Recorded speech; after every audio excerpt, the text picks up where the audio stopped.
这大选都要到啊，刑事局嘛抓到中华有一对兄弟仔，因本地都是通缉犯，因佮和中国的人士合作，办选举大选的选举角。内政部长林佑昌表示，为着要防止境外势力介入选举，警方嘛当咧调查。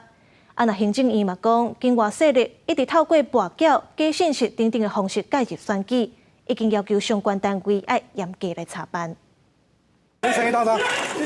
关键进门雄雄冲入厝内，查某人拿菜刀一直抵抗。我在这，你要干嘛？我们说警察。案件前后，逮捕中华这对兄弟啊，除了拢有通缉身份，搁较伫地下搅盘，原来有插一卡。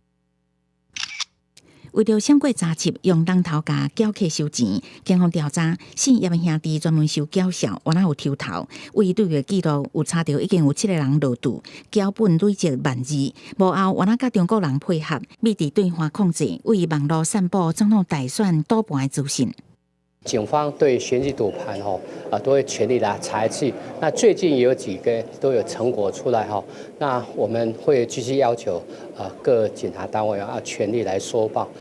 面对中国人士介入咱大选，警政司长黄明昭表示，赌盘影响选举公平，包含投注站、跋筊的缴场，加相关网络消息，拢持续要求各单位都要收集调查。内政部长林佑昌也讲，各单位早都有布局，警方嘛设天罗地网，若要防止境外势力，也希望各人唔通家己犯法。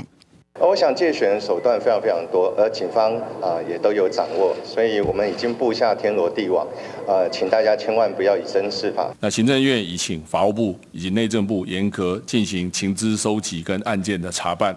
行政院回应，境外势力介入选举的情形，除了透过赌盘，假消息嘛拢无停，已经要求法务部甲内政部严格进行情报的收集，也甲案件查办，互咱国内选举莫因为境外势力的干涉受到影响。记者综合报道。